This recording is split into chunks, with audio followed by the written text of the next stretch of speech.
തെരഞ്ഞെടുപ്പ് ഫണ്ട് തട്ടിപ്പിൽ സംഘടനയിൽ നടപടിയെടുത്തെന്ന് സംബന്ധിച്ച് ബി.ജെ.പി. സംസ്ഥാന അധ്യക്ഷൻ രാജീവ് ചന്ദ്രശേഖർ ബി.ജെ.പി. ഭാരവാഹി യോഗത്തിലാണ് രാജീവ് ചന്ദ്രശേഖറിന്റെ മറുപടി.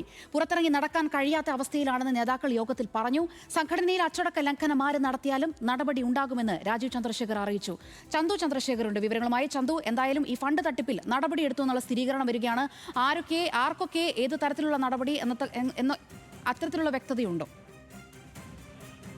ഇന്നത്തെ ഭാരവാഹി യോഗത്തിൽ, അതായത് ജനറൽ സെക്രട്ടറിമാരുടെയും വൈസ് പ്രസിഡന്റുമാരുടെയും യോഗത്തിൽ നേതാക്കൾ ഈ സാമ്പത്തിക ക്രമക്കേട്, അതായത് ഫണ്ട് തട്ടിപ്പുമായി ബന്ധപ്പെട്ട കാര്യങ്ങൾ ഉന്നയിച്ചിരുന്നു. അതിന് മറുപടി എന്നോണമാണ് രാജീവ് ചന്ദ്രശേഖർ ഈ ഫണ്ട് ക്രമക്കേടുമായി ബന്ധപ്പെട്ട മറുപടി നൽകിയത്. അതിൽ അദ്ദേഹം പറഞ്ഞത് ചിലർക്കെതിരെ നടപടി എടുത്തു എന്നാണ് പറഞ്ഞത്. അത് എന്ത് തരത്തിലുള്ള നടപടിയാണ് എന്നത് സംബന്ധിച്ച് കൂടുതൽ വിശദീകരിച്ചിട്ടില്ല എന്നാണ് മനസ്സിലാക്കാൻ കഴിയുന്നത്. അതായത് നിരവധി പരാതികൾ ഈ ഫണ്ട് ക്രമക്കേടുമായി ബന്ധപ്പെട്ട് ലഭിച്ചിട്ടുണ്ട്. അതിൽ ചിലർക്കെതിരെ നടപടി എടുത്തിട്ടുണ്ട്. ബാക്കി പരാതികൾ അച്ചടക്ക സമിതിക്ക് കൈമാറിയിരിക്കുകയാണ്. അവരുടെ അന്വേഷണത്തിൽ ചിലർക്കെതിരെ തെളിവുകൾ ലഭിച്ചിട്ടുണ്ട്. അതായത് ഇനിയും കൂടുതൽ പേർക്കെതിരെ ഈ ഫണ്ട് ക്രമക്കേടുമായി ബന്ധപ്പെട്ട് തെളിവുകൾ ലഭിച്ചിട്ടുണ്ട്.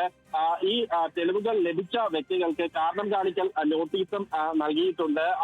ആരാണോ ഈ സാമ്പത്തിക ക്രമക്കേട് നടത്തിയത് അവർക്കെതിരെ നടപടി ഉണ്ടാകും, കർശന നടപടി തന്നെ ഉണ്ടാകുമെന്നും ഇന്നത്തെ യോഗത്തിൽ മറുപടി എന്നോണം, അതായത് നേതാക്കൾ ഈ വിഷയം ഉയർത്തിയപ്പോൾ അതിന് മറുപടി എന്നോണം രാജീവ് ചന്ദ്രശേഖർ വ്യക്തമാക്കിയിട്ടുണ്ടായിരുന്നു. പ്രധാനമായും ഇന്നത്തെ ഈ യോഗത്തിൽ ഈ ഫണ്ട് തട്ടിപ്പ്, അത് സാമ്പത്തിക ആരോപണത്തിന്റെ വസ്തുതകൾ വ്യക്തമാക്കണമെന്നും പുറത്തിറങ്ങി നടക്കാൻ കഴിയാത്ത അവസ്ഥയിലാണെന്നും നേതാക്കൾ രാജീവ് ചന്ദ്രശേഖർ